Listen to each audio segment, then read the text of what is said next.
If your Airbnb business relies on you replying to guests, checking in on cleaners, and dealing with maintenance yourself, you don't have a business, you've just bought yourself another job. In this video, I'm going to show you the exact automations that we use that allow us to run our business remotely, scale up our rent to rents, and have ultimate time freedom. If you're new here, my name's Ben. Me and my girlfriend Holly, we have over 20 rent-to-rent Airbnbs in the UK, yet we live here in Dubai. Everything that you're going to see in this video today is genuine. We use it on a day-to-day basis, and it allows us to keep things running smoothly without having to be on the ground. If you're currently running an Airbnb business now, or you're just about to get started and you want to scale beyond just the 1 or 2 units, automations are going to be key. It's the difference between time freedom and burnout. Now, the reason why most Airbnb business owners fail at scaling up is because they try to do everything manually.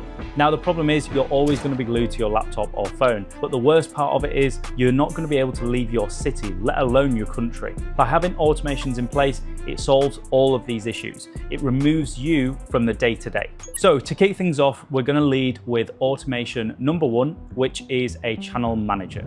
Channel managers come in very different shapes and sizes. There's a ton of them out there. It's best to have a look around, see what fits your price, budget, and usability. But the one that we recommend, and the one that we've used for years and years and recommend to everyone in our academy as well, is Guesty. Guesty has 2 different versions. You've got a light version, which is very budget friendly, and you've got a pro version, which is what we use and probably recommend using if you've got a portfolio of 5 or more units. Guesty comes with a ton of automations pre-built in, so you can do them all under one roof. To name a few, we could start with calendar management. So this is a primary aspect of what a channel manager should be doing. Effectively, it manages your calendar. So when you're connecting the likes of Airbnb and Booking.com, for example, it means that the calendars will never get crossed over. So double bookings are a thing of the past. Another key detail, and one that we use really often, is automated messages. Now, yes, I know that you can set automated messages in Airbnb and Booking.com, but Guesty takes it to another level, and you can have a lot more customizations with them and a lot more settings to make sure that the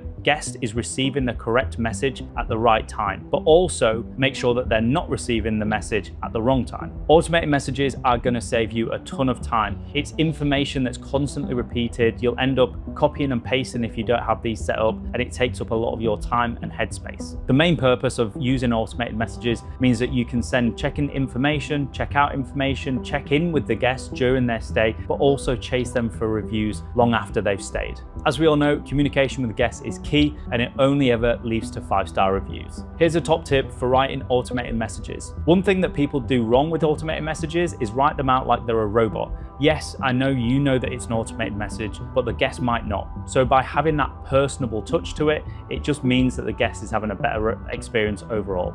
Another key automation is self-check-in. This is a non-negotiable if you want to scale up. It comes in many different forms, for example, key safe boxes, or you could go high tech and get the keypad door handles. But ultimately, the goal here is to allow the guest to check in without the need of human interaction.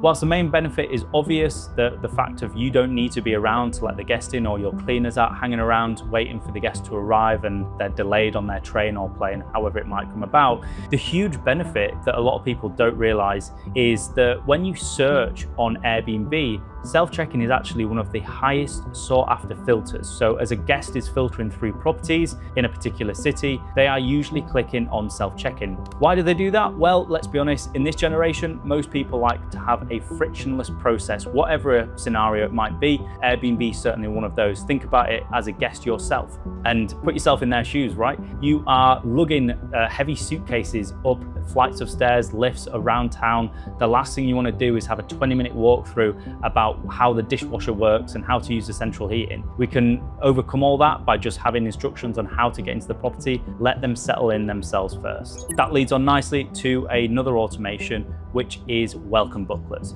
Now, welcome booklets can cover a whole array of different items, recommendations for places to eat, drink, activities to do, what the local transport looks like and how to use it. Mainly though, we want to include instructions. It wants to be a manual for how your property works. You could go the old-fashioned way, type down all of the instructions onto paper, but the issue you've got there is guests likely won't read it, especially if it's paragraphs after paragraphs. What we started doing a few years ago and has been highly successful, and it's what we ask our Academy members to do as well, is to create a booklet with QR codes. Now, when the guest scans the QR code, you'll have had a pre-recorded video which demonstrates how to use each appliance. So for example here, what I'll do is I'll film myself setting up the washing machine, and I'll make sure that I talk through it with captions on there as well. I'll upload that to a Google Drive, which is free to use, and then I'll secure that link and link it up with the QR code. That way the guest scans it with their iPhone or Samsung or other smartphones available, and that video will pop up on the Google Drive. All of the videos that I store in the Google Drive link to that property. So there's never a scenario where a guest is wondering how to use something like the coffee machine, for example, and they're stuck and I'm trying to explain it through instructions or YouTube videos. This way it keeps it clear and concise for the guest. Now, we're getting a little bit technical with this automation, but I think it's super important, and that's why I'm including it in this video. Dynamic pricing software. So Price Labs is what we use. I think there's a few others out there, but in my opinion, Price Labs is the best. Price Labs is basically a dynamic pricing software that allows you to change your pricing without having to go in and physically do it. So what this means is it will understand the supply and demand of the market that you're operating in, and it will increase or decrease your pricing accordingly to keep you competitive.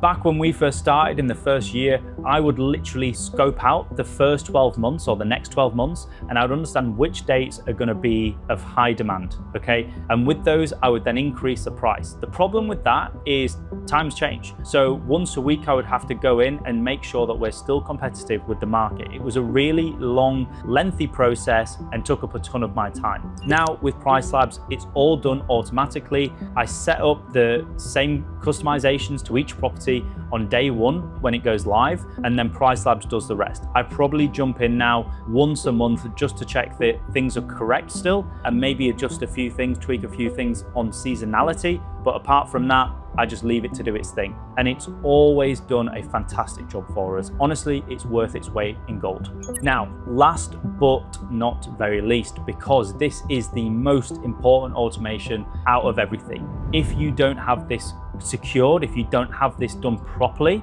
your business may as well just not exist. Cleaning teams. I know it sounds obvious. If you're not cleaning it yourself and you've got a cleaner, and you're probably thinking, well, you know, I've already got a cleaner, it's already there, you know, I can't have an Airbnb without a cleaner. Yes, I agree. However, how much responsibility are you giving to your cleaning teams? What I mean when I say this is when you take on a cleaner, you're basically just giving them the standard procedure of, look, you do the changeover, you do the linen usually as well, and that is your job, and it doesn't go beyond that. We find that cleaning teams are the backbone of your operations, okay? You would crumble, you would fail if you didn't have a cleaner in place. All we're looking to do here with this automation is just tweak up the responsibilities of the cleaner. Let me give you an example to that. So when we first got started, we were cleaning ourselves on our lunch breaks during our 9 to 5s. Luckily, we only lasted a few months of doing that and managed to get a cleaner in place.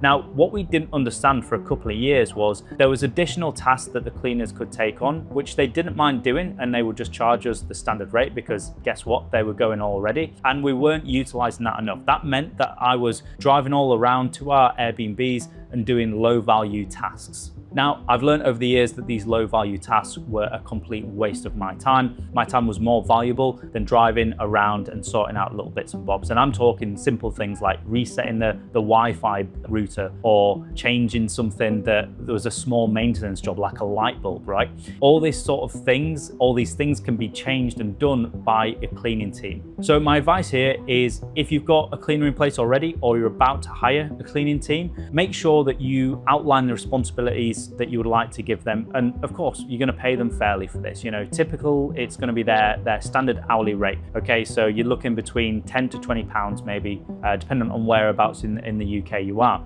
With this, they're going to have the responsibilities, so they're going to feel more appreciated, but they're also going to feel connected to your business, and that's really important, because if they're connected to your business, they're going to be making sure that guests are having a good experience, and in turn they're going to be leaving good reviews. Good reviews from your guests is great for them.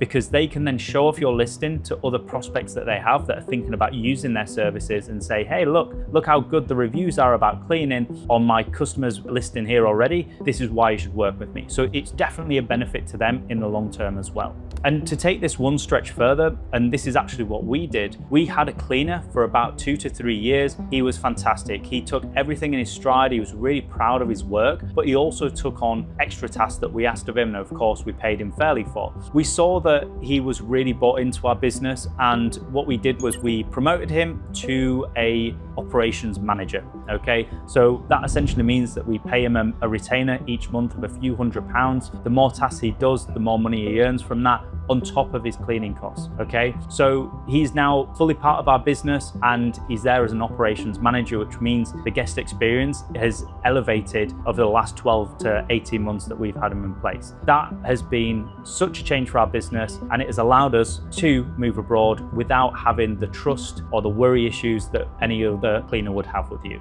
So that rounds off all the automations I think are super important for scaling up an Airbnb portfolio. And if you want to scale up past those 1 to 2 units, I think all of these automations are non-negotiables. Remember this: systems build businesses, hustle builds burnout. If you want help getting started building a rent-to-rent Airbnb business, or perhaps you've started already but you're looking to scale up to 10, 15, 20 plus units, then check out the link below which goes to our academy on School. You'll find a ton of resources in there, or check us out on Instagram, which is at benandholly_property, and shoot us a DM on there. We'll be happy to have a chat with you. Don't forget to like, subscribe, and I'll see you in the next one.